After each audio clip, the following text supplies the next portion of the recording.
Okay, guys, today we're doing scary stories. Taylor. All right.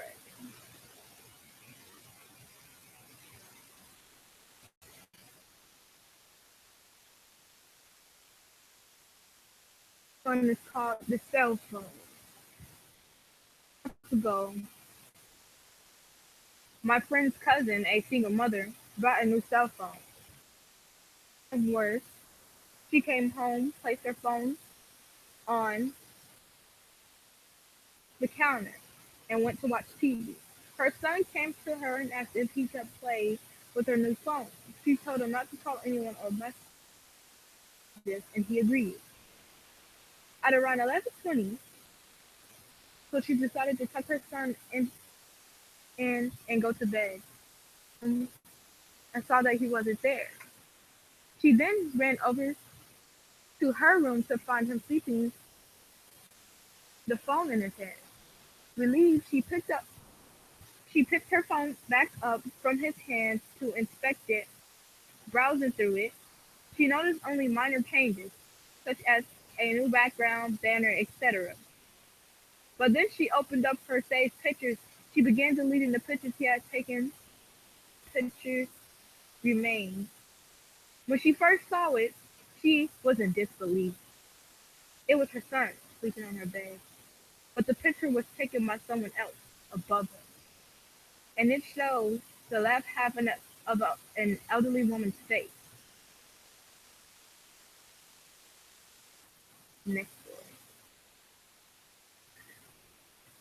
Ghost Bro. My house was built in 1904. It is a single-family home, wood frame setting on a concrete block foundation. I have been living here for about 12 years. Of all the weird things that my siblings and me have seen or heard in this house, this one event is my favorite.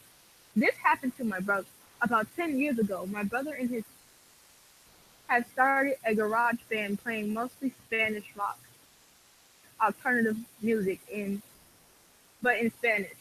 His friends could only get together Sunday afternoon.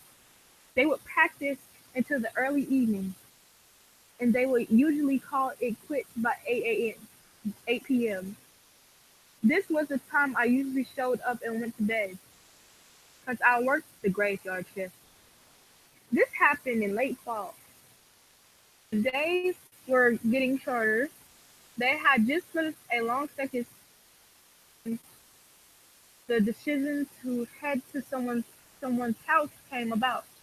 My brother handed his car keys to his buddy, load up the equipment.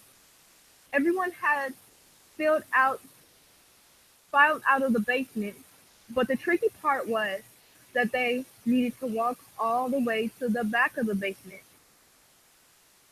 through the kitchen doorway and down the living room. But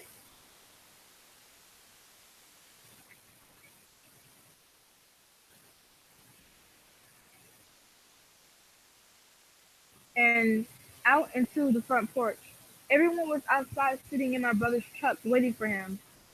My brother was walking up the back stairs when he remembered that he had left in a to-go container sitting on in the basement. He made his decision to go back. Now, the basement is not clean. Light lines. There are, there had been partitions made, and the boiler and the main heating unit are right smack in the middle. Walks back. He is about to retrieve his food container. In his eyes, he sees it.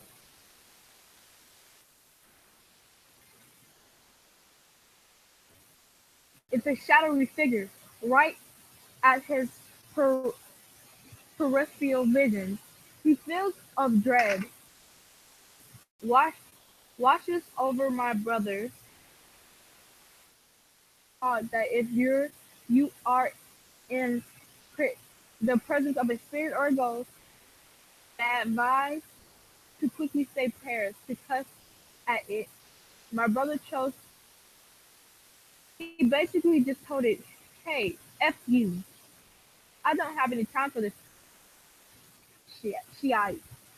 My brother started to walk the basement and proceed up the stairs, closing the door and turning off the lights as he the last light switch out of the front door.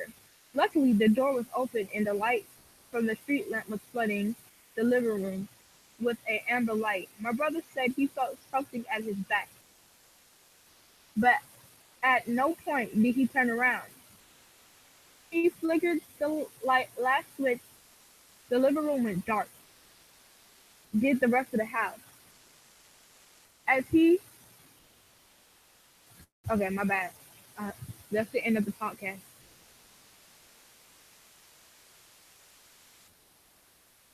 I love you guys. I'm sorry. I like reading Henry stories, but I had to separate this because the words were getting difficult.